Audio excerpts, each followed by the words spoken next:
Very good morning to all of you. Today we will study about the Wheatstone bridge. Simple way में Wheatstone bridge, that is the arrangement of the resistances, and it is such a arrangement जिसमें कि हम क्या देख रहे हैं कि चार रेजिस्टेंस आपने लिया और एक रेजिस्टेंस इन बिटवीन है, that is the galvanometer. Means it is an arrangement of three known resistance and one unknown resistance, and that arrangement is such that कि यहाँ पर दो जगह पे पोटेंशियल क्या है, that potential is constant. So ऐसे में IG करंट जो करंट गैल्वेनोमीटर के अलाउंग मूव करेगा वो क्या होगा, that is जीरो होगा. That means it is an arrangement of related with the null method. पहला बात. दूसरा बात, अभी आप क्या देखें कि ये जो व्हीटस्टोन ब्रिज का अरेंजमेंट है, to find the unknown resistance by using the three known resistance. अगर तीन नोन रेजिस्टेंस हमको मालूम है तो एक अननोन रेजिस्टेंस को हम कैलकुलेट करते हैं, और ये एक स्पेशल केसेस है. दैट मींस इसमें नल मेथड को हम लोग कंसीडर करते हैं, जिसमें कि IG करंट जो गैल्वेनोमीटर कनेक्टेड है, that is in the form of bridge. ये किसके रूप में है, ब्रिज के रूप में. जैसे मान लो यहाँ पर एक कनेक्शन है, यहाँ पर एक कनेक्शन है, ये एक रेजिस्टेंस है, ये एक रेजिस्टेंस है, यहाँ भी एक रेजिस्टेंस है, यहाँ भी एक रेजिस्टेंस है, और इनके बीच में ये ब्रिज बना हुआ है, जिस ब्रिज में गैल्वेनोमीटर लगा हुआ है. A galvanometer have the resistance of G. तो ये गैल्वेनोमीटर का में जो करंट मूव कर रहा है, ये करंट IG करंट को हम लोग जीरो कर देते हैं. तो ऐसे में ये अरेंजमेंट हमको मिलता है, and this is known as Wheatstone bridge.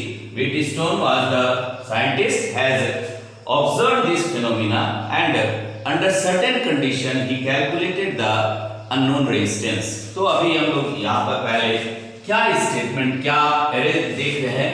Wheatstone bridge, it is an arrangement, it is an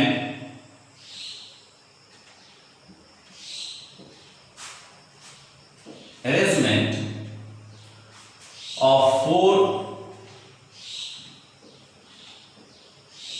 resistances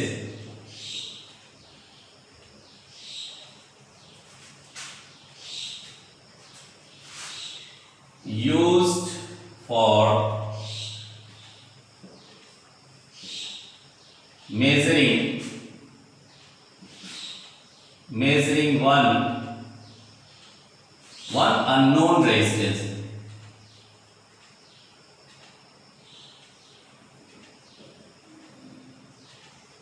One unknown resistance in terms of other three known resistance.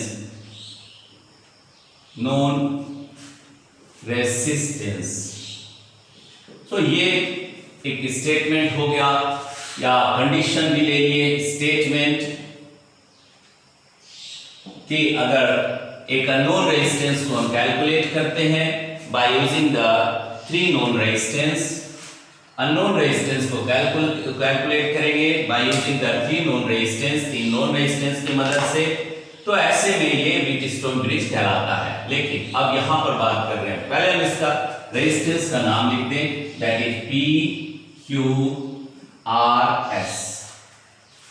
अब यहां पर भी कैरेक्टर है, क्या क्या बात यहां पर हम देख रहे हैं. तो P एंड Q क्या है, ये नॉन कांस्टेंट रेजिस्टेंस है. P एंड Q जो आपने रेजिस्टेंस लिया PQ, ये नॉन कांस्टेंट रेजिस्टेंस है, नॉन कांस्टेंट रेजिस्टेंसेस. लेकिन एक R क्या है, that is variable resistance. R क्या है, this R is the varying resistance. Varying resistance है. और S क्या हो गया, दैट इज अननोन रेजिस्टेंस. इसको हम S को क्या लिख रहे हैं, अननोन रेजिस्टेंस.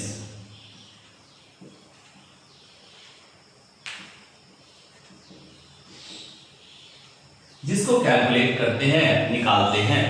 तो ये चार रेजिस्टेंस का अरेंजमेंट ऐसा रहता है.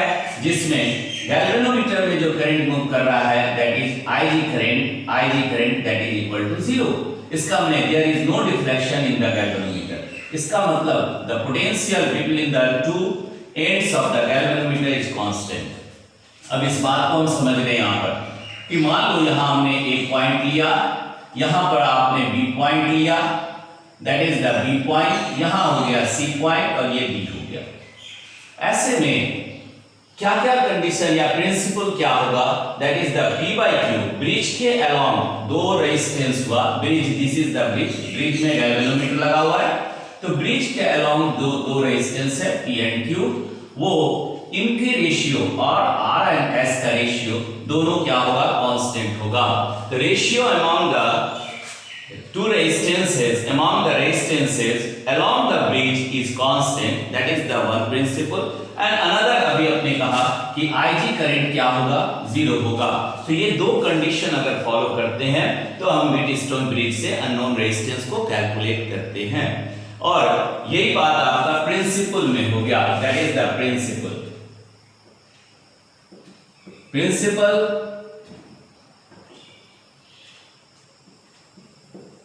That is the, अब प्रिंसिपल क्या देख रहे हैं, पहला बात आपने कहा है it is based on the null method. First हो गया it is based on null method. That means null method का मतलब यहां क्या हुआ, that means along the terminal where the IG current, where the galvanometer is connected, that IG current is equal to 0। Null method कहां पर आ रहा है, IG current 0 हो रहा है, that is the case for the null method. यहां कोई deflection नहीं मिल रहा है, ठीक है।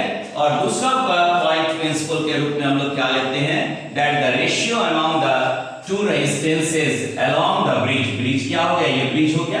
अभी आपको हमने बताया, फिर से एक बार समझो, एक रेजिस्टेंस यहां लगा हुआ है, एक रेजिस्टेंस यहां लगा हुआ है, और दूसरा टर्मिनल के साथ भी रेजिस्टेंस यहां पर है, और इसके साथ यहां पर देख रहे हैं, मान लो ये रेजिस्टेंस यहां पे लगा हुआ है, और इनके बीच में ये गैल्वेनोमीटर का जहां पे स्पेस है, galvanometer G of resistance G, and यहां पर करंट का फ्लो IG बराबर 0 हो गया। तो ऐसे में यहां पर नल का कैरेक्टर आया, और ये रिलेशन हो गया PQ एंड RS। सो यहां भी हम देख रहे हैं that R is the varying and S is the unknown resistance. तो ये ब्रिज का काम कर रहा है, यहां पर भी कनेक्शन आप देखिए, यहां से मान लीजिए, तो ये ब्रिज का काम कर रहा है। तो ये ब्रिज जो है, इस ब्रिज में करंट का फ्लो क्या होगा, IG इज इक्वल टू 0 होगा। तो ऐसे में ये नल मेथड कहलाएगा, एक बात। दूसरी बात क्या है कि the ratio among the resistances along the bridge is always constant. Ratio among the resistances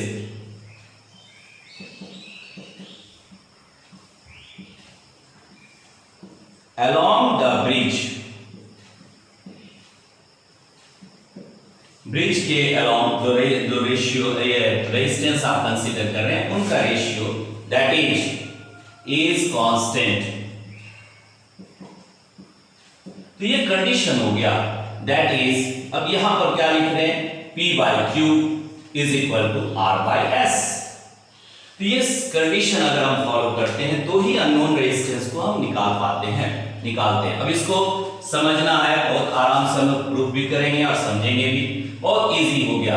अब दो बात को हमको ध्यान में रखना है, रेशियो हमेशा कांस्टेंट होगा, और जब कांस्टेंट होगा तो हम अननोन रेजिस्टेंस निकाल लेंगे, और S is equal to that is the Q by P into R। तो ये कैरेक्टर को हमको अभी देखना है, निकालना है। अब दो तीन बात हम लोग समझे यहां पर। ब्रिज का मतलब जिसमें आप देख रहे हैं कि दो टर्मिनल जा रहा है, इन दोनों को आपने कनेक्ट किया, दैट इज द ब्रिज। अब इस ब्रिज में कोई मूवमेंट ना हो, that is the flow of current ना हो, तो ऐसे में IG करंट को 0 कर रहे हैं। कब होगा, जब potential at B VB is equal to potential at B। अब ये दोनों जब बराबर हो जाएगा तो ऐसे में दैट मींस कंडीशन एक और मिला कि ये रेशियो भी बराबर हो रहा है, और ये तब हो रहा है जब पोटेंशियल, जब हम यहां पर करंट ले रहे हैं, ये कब हो रहा है, व्हेन, यही लिख दे रहे हैं, when VB potential at B is equal to potential at D, और अगर ये दोनों बराबर है तो ऐसे कंडीशन पे इसमें कोई भी करंट का मूवमेंट नहीं होगा, and that is the conditions. और इस कंडीशन से अभी हम प्रूफ करेंगे कि that P by Q is equal to R by S। तो इतना बात हम लोग समझे कि Wheatstone bridge it is an arrangement of 4 resistances, it is an arrangement of 4 resistances used for measuring one unknown resistance, one is here O and E, one unknown resistance in terms of other 3 known resistance। अब इस बात को देखने के लिए principal भी आपने 2 consider किया, एक की नल मेथड को हम यूज करेंगे, that means the potential at B is equal to potential at D, और दूसरी बात आपने कहा कि जो रेशियोज होगा between the 2 resistance along the bridge is always constant, और उस बात को भी आपने लिखा, और इसके द्वारा हम लोग अननोन रेजिस्टेंस निकाला। It is the special case. So ये किसने देखा?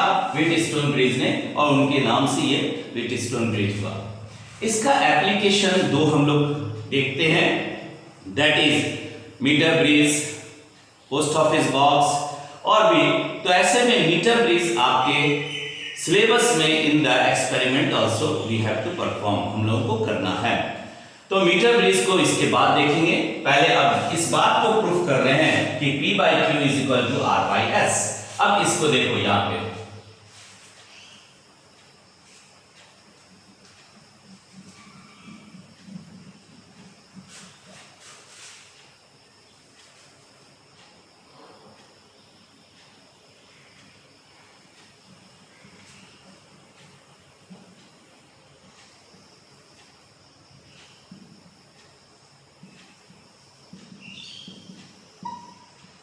देखो अब यहां हम प्रूफ करने जा रहे हैं, टू प्रूफ क्या है प्रूफ में, that is the P by Q is equal to R by S। Now यहां भी हम देखेंगे that according to the Kirchhoff's law और किरचॉफ्स रूल। अब 2 यहां पर क्या हो गया, लूप आपको मिल रहा है A B D A, और दूसरा हो गया B C D A, 2 loop आपको मिल रहा है। और ये बात दिमाग में रखना है कि हम इसको नल मेथड बनाएंगे, that means potential at B that is the VB is equal to potential at D that is VD। इन दोनों पोटेंशियल को बराबर रखेंगे, that V at B is equal to V at D। और ये कैसे संभव है? तो कैसे संभव मैं बता रहे हैं कि रेजिस्टेंस आपका वैरिंग है, इसको ऐसा एडजस्ट करेंगे कि पोटेंशियल की between the 2 terminal 2 junction eight the B and D दोनों क्या हो जाएगा, इक्वल हो जाएगा, कांस्टेंट हो जाएगा, इक्वल हो जाएगा। तो ऐसे में करंट इस ब्रांच में नहीं मूव करेगा। अब देखो यहां पर हम लोग कंसीडर कर रहे हैं लूप। सबसे पहला बात कि करंट आप यहां से मूव करा रहे हो, that is the battery is connected, और जैसे ही स्विच करेंगे, अब यहां पर भी 2 बात आपको दिमाग में रखना है कि whenever you connect the circuit, on that case the potential key, first we join the potential key and then the key along the galvanometer। पहले हमको जो वोल्टेज के पास मेन की है उसको पहले ऑन करेंगे, और तब जाकर के जो गैल्वेनोमीटर में लगा हुआ की है उसको ऑन करेंगे। इसका हमने की के फर्स्ट ऑन होगा, ये ऑन फर्स्ट होगा, फर्स्ट ऑन, और तब जाकर के ये सेकंड ऑन होगा, सेकंड ऑन। ये जरूरी है आपको जानना, नहीं तो डिफ्लेक्शन यहां पर देगा और वो एरर कर देगा। तो ऐसे में सबसे पहला बात सेकंड ऑन, मतलब K2 को सेकंड में ऑन करेंगे और K को फर्स्ट में ऑन करेंगे। पहले आप सर्किट का मेन टर्मिनल को ऑन करेंगे, तब जाकर के गैल्वेनोमीटर के टर्मिनल को ऑन करेंगे। ये बात दिमाग में रखना है। अब देखो, जैसे ही करंट यहां से मूव कर रहा है, that current I is moving, और यहां पे करंट हो गया 2 ब्रांच में बढ़ गया, that is I1 and I2। अब देखो यहां पर सपोज करो कि अभी हमने इसको एडजस्ट नहीं किए हैं, तो IG current will move along this, IG move करेगा, और इस IG को हम यहां पे ले रहे हैं, that IG current will move along the terminal BD, और यहां तक क्या हो जाएगा, दैट I2 माइनस IG।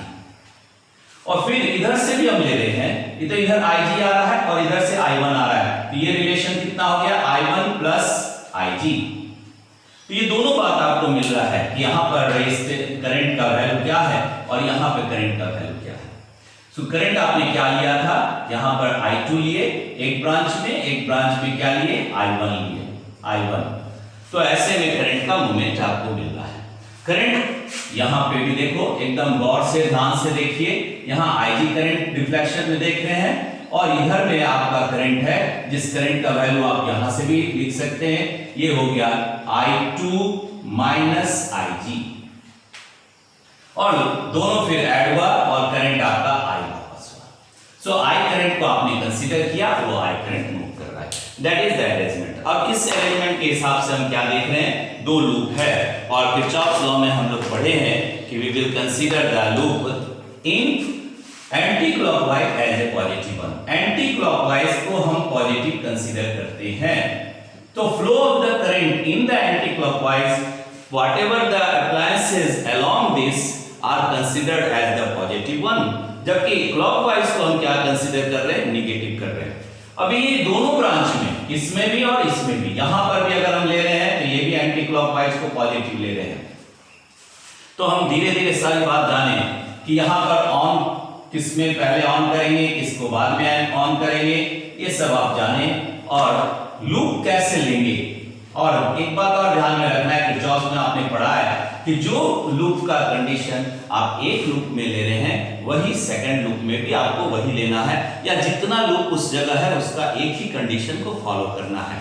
हाँ, ये बाउंड नहीं है कि अगर हम एंटी क्लॉकवाइज ले रहे हैं तो आप भी एंटी क्लॉकवाइज ले, आप क्लॉकवाइज भी ले सकते हैं, बट वेरिएशन नहीं होना चाहिए लूप टू लूप कि इसमें हमने क्लॉक लिया, इसमें हम एंटी क्लॉक लिए, ऐसा नहीं।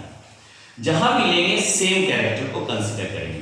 अब देखो, सबसे पहला Kirchhoff's first law, according to Kirchhoff's first law, junction law at the junction A, according to Kirchhoff's first law, that is junction law, junction law at the junction क्या है आपका A, कितना हो गया current, so I is divided, that is equal to I1 plus I2, and this is the equation number 1. Kirchhoff's first rule, first law, second law, that is the loop law. So अब यहां हम loop देख रहे हैं, in the loop, loop क्या है हमारे पास, that is A B D A, पूरा लूप मूवमेंट किए, A B D, B is here, B यहां दिख रहा है, B D A। तो ऐसे में अब यहां पे इस लूप के हिसाब से इन द लूप ABDA क्या आपके पास आया, तो टोटल अब देखो इस लूप में कहीं भी सोर्स नहीं है, कहीं भी EMF नहीं है, तो ऐसे में इसको हम जीरो कंसीडर करेंगे। लेकिन हाँ, ये बात ध्यान में रखना है कि बाकी सभी जगह पोटेंशियल, मान लीजिए यहाँ भी पोटेंशियल है और यहाँ जीरो है potential, that is the level at the final, here it is zero and here it is the potential V। सो यहाँ भी पोटेंशियल आपको V मिल रहा है। अब यहाँ पर हम अलग अलग कंडीशन ले रहे हैं, ठीक है, तभी करंट का फ्लो हो रहा है। There is the potential difference between the terminals, then only the current will flow. तो अब ये बात हम देख रहे हैं कि पोटेंशियल यहाँ वैरी कर रहा है, जो पोटेंशियल यहाँ है वही पोटेंशियल आपने यहाँ भी लिया है, तो सारी बात आप समझ रहे हो। तो ऐसे में करंट का मोमेंट को एंटी क्लॉकवाइज पॉजिटिव ले रहे हैं, सो जीरो EMF, कोई भी सोर्स नहीं है उसमें, और पॉजिटिव को हमने लिया R इंटू I1, पॉजिटिव हो गया क्लॉकवाइज, एंटी क्लॉकवाइज, और क्लॉकवाइज को माइनस कर दिया, माइनस यहां पर कितना हो गया P into I2, and regarding this minus Ig या G इंटू Ig। सो ये रिलेशन आपको मिला। अब इसी रिलेशन को हम अगर यहां पे देखें कि according to null method, since Ig is equal to 0 for null method,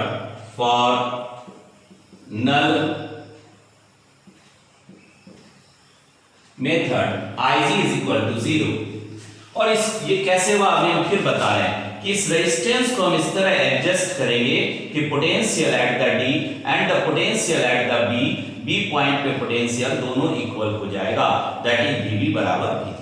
कब होगा? ऐसे होने पर देन ऐसे होने पे IG इज इक्वल टू 0 होगा, और दैट इज कॉल्ड, इसी को कहते हैं नल मेथड। ये सब बात आप समझ रहे हो। सो IG अगर 0 कर दे तो ये पूरा टर्म 0 हो गया। तो हमारे पास क्या आया? 0 is equal to RI1 minus PI2।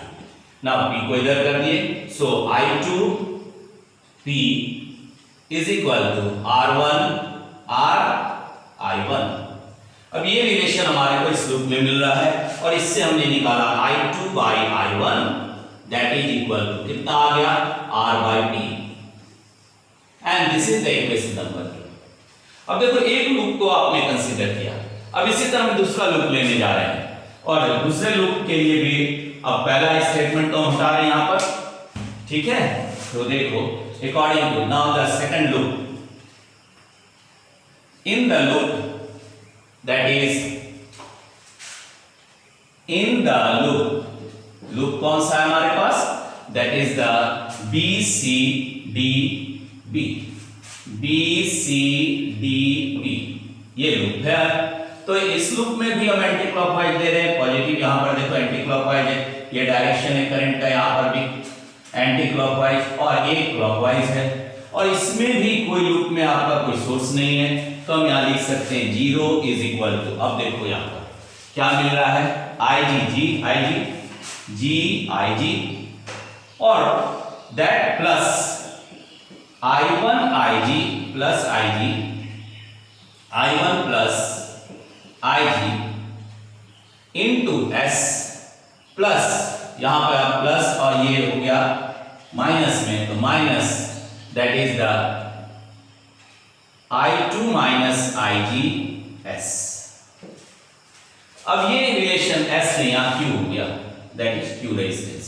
अब ये रिलेशन हमारे पास आया, that is the according to Kirchhoff second law. तो अब यहां पर भी हम IG को क्या कर देंगे? 0 करेंगे, IG 0 हो गया। ऐसे आप लिख सकते हैं, since IG is equal to 0 for the null method, so IG आप यहां से भी 0 कर दिए, यहां से भी 0 कर दिए, और यहां भी 0 हो गया। तो ये रिलेशन क्या हो गया, और इसी को हम कर सकते हैं 0 इज इक्वल टू, यहां पर कितना आ गया हमारे पास? ये 0 हो गया, I1S माइनस यहां पर हो गया I2Q। अब देखो इसको भी आप इसी तरह अरेंज कर दिए, दिस इंप्लाइज, तो अब यहां पर आप लिख दिए इसको I2Q को, I2Q that is equal to I1S, और इसी को आप लिख सकते हो I2 by I1 that is equal to S by Q, और ये इक्वेशन नंबर 3 हो गया। चलो यहां नहीं देखेंगे, इधर देखते हैं, इसको मिटा रहे हैं, ये रिलेशन आप लिखे और यहां पे लिख दे रहे हैं, और I2 by I1 is equal to S by Q। अब देखो ये सिंपल वे में 3 नंबर रिलेशन अब यहां से हम हटा दे रहे हैं, ठीक है। तो दोनों बात आपने समझा, दोनों लूप से हमारे पास रिलेशन आ गया, और 3 और 2 को देखो तो दोनों तरफ अगर लेफ्ट हैंड साइड बराबर है तो राइट हैंड साइड भी बराबर हो गया। 2 आपके पास यहां 2 लिखा हुआ है ना। Equating equation 2 and 3, equating equation 2 and 3 we get, क्या हमको मिला?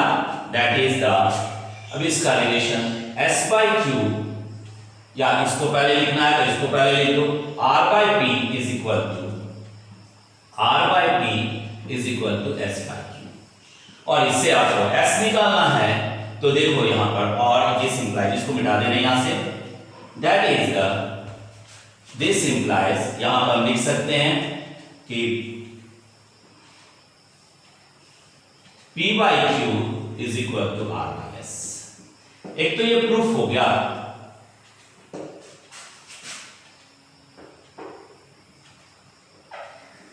प्रूफ, और दूसरा बात क्या आपको यहां से, और अननोन रेजिस्टेंस भी निकाल लिए, S इज इक्वल टू कितना आ गया? देखो S इज इक्वल टू हो गया Q by P into R। तो ये अननोन रेजिस्टेंस का वैल्यू भी कैलकुलेट कर लिए, और ये बात को समझे भी कि स्पेशल अरेंजमेंट जो नल मेथड पे आप देख रहे हैं और इस पे एक टर्मिनल पे आप जहां पर ब्रिज लिए हैं वहां दोनों जगह पोटेंशियल को कांस्टेंट किए और ऐसे में IG करंट 0 हुआ, साथ में P/Q का रेशियो और R/S के रेशियो के बराबर है। तो ऐसे में अननोन रेजिस्टेंस को हम कैलकुलेट करते हैं। इसका एप्लीकेशन क्या आ गया, that is the Wheatstone bridge का एप्लीकेशन हो गया, metre bridge, post office bridge, post office box. तो ऐसे में मीटर ब्रिज को हम लोग को ऐसे भी एक्सपेरिमेंट में करना है। तो ये सारी बात आपने समझा। अब इसका एक एग्जाम्पल के रूप में इसका न्यूमेरिकल जो आप सेट करते हैं वो भी इस, अगर कोई रेजिस्टेंस आप लेते हो, मान लो देखो एक अरेंजमेंट कर रहे और इस अरेंजमेंट के द्वारा हम कैलकुलेशन भी करते हैं। देखो अब यहां पर बात कर रहे हैं कि मान लीजिए एक रेजिस्टेंस है यहां पे और फिर एक रेजिस्टेंस यहां है, फिर एक रेजिस्टेंस यहां है और इनके साथ यहां से एक रेजिस्टेंस यहां से लगा दिए, जो रेजिस्टेंस यहां आ गया, एक रेजिस्टेंस यहां से ले लिए और ये यहां कनेक्ट हो गया और ये मान लीजिए A B हो गया और यहां पे दो पॉइंट आपने लिया A B, ये हो गया C और D सपोज करो, ठीक है। ऐसे अरेंजमेंट हो गया A और नहीं तो फिर उसी को देखो जो सामने में A C हो गया और यहां पे हमने ले लिया B और D। अब ये अरेंजमेंट हमारे पास आ गया तो इसके हिसाब से आप देखेंगे तो this is equal to that of the bridge. अब मान लो इसका अरेंजमेंट को आप सपोज करो हमने R यहां लिया, R यहां लिए, R यहां लिए, R यहां लिए, R यहां लिए। ये तो कॉमन बात हम कह रहे हैं कि जिसमें रेशियोज को आप बराबर कर दिया। अब देखो A से D, A से B एक टर्मिनल है, A से B एक टर्मिनल है, तो A से B एक टर्मिनल हो गया, A से D एक टर्मिनल हो गया और फिर अब इस C से देखो, C से B में आ रहा है, C से एक टर्मिनल B में है और एक टर्मिनल यहां से कितना में है तो D पे है। तो ऐसे में ये C पॉइंट हो गया। ये क्या हुआ, एक अरेंजमेंट हो गया और इसके बीच में एक रेजिस्टेंस है। तो अगर रेशियो इन दोनों का मींस ये जो आप रेशियो लिए हैं PQRS, अगर ये रेशियो बराबर है तो आप सबका वैल्यू RR लिखे यहां पर, इसका माने सभी का वैल्यू R आपने लिया, P बराबर R, Q बराबर R, S बराबर R, R बराबर R ही है और यहां पर भी आपने लिया है दैट इज R, मतलब G करंट जो गैल्वेनोमीटर के साथ कनेक्टेड है। तो अब यहां पर इसका मतलब पोटेंशियल बराबर है, इसमें नो करंट इज मूविंग, यहां पे करंट इज इक्वल टू 0 है। तो ये रेशियो बन गया और इस रेशियो से दो आर्गुमेंट टूट गया, एक इसमें एक इसमें। तो यहां एक रेजिस्टेंस लगा हुआ, यहां एक रेजिस्टेंस लगा हुआ, यहां एक रेजिस्टेंस लगा हुआ, यहां एक रेजिस्टेंस लगा हुआ। तो आप आराम से इसको कैलकुलेट कर सकते हैं बाय द स्लिप मेथड। तो अभी आप तुरंत यहां पे देख लिए R plus R that is the 2R here, यहां पर भी 2R हियर। अब इसके हिसाब से हम कैलकुलेट कर ले, दोनों पैरेलल हो गया। तो जब पैरेलल हो गया तो ये हो गया 2R, एक रेजिस्टेंस ऐसा हो गया, एक रेजिस्टेंस ऐसा हो गया। तो ये भी हम देख रहे हैं 2R का। तो रिजल्टेंट हमारे पास कितना आया तो दैट इज द R। एक एग्जांपल के रूप में हमने आपको बताया कि जहां पे हम व्हीटस्टोन के कंडीशन को फॉलो करते हुए अगर रेशियोज बराबर होता है तो हम नेट इक्विवेलेंट रेजिस्टेंस भी निकालिए। इस सर्किट का मान लीजिए ये कोई क्वेश्चन था, प्रश्न था, क्वेश्चन है, तो इसका जो सॉल्यूशन आपने निकाला, सॉल्यूशन का आंसर जो हमारे पास आया वो R आ गया आंसर, क्योंकि हम फिर यहां कर लेंगे। तो सारा कंडीशंस को हम यहां पे अरेंज किए ताकि आप इस बात को समझिए कि व्हीटस्टोन ब्रिज के हेल्प से भी हम equivalent resistance of the circuit निकालते हैं। But the condition is what, that the terminal और the bridge where the current is moving that value is equal to 0। एक बात, दूसरा ratio of the arm along the bridge is constant. अब इस तरह का कोई भी आता है जिसमें रेशियो हम P/Q is equal to R/S लेते हैं, P/Q is equal to R/S consider करते हैं, तो ऐसे में हम इसका कैलकुलेशन कर लेते हैं, इक्विवेलेंट रेजिस्टेंस ले लेते हैं। अब इसी वैल्यू को अगर हम बदल दें, मान लो यहां पे 2 कर दें, यहां पे 4 कर दें, यहां पे 1 कर दें, यहां 2 कर दें, ऐसा कुछ अरेंजमेंट कर दें, तो हमको ये मिल जाएगा कि that is equal to, again यहां पर रेशियो बराबर हो गया, दैट इज 2/4 और 1/2 that equal to that is equal to कितना हो गया, हाफ हो गया, रेशियो बराबर हो गया, तो फिर हम उसको कैलकुलेट कर सकते हैं बाय द व्हीटस्टोन ब्रिज के हिसाब से। सो इस तरह हम एक तरह न्यूमेरिकल को भी देखें, लेकिन in next lecture we will see some problems related with that of the Wheatstone bridge or meter bridge. Okay, thank you.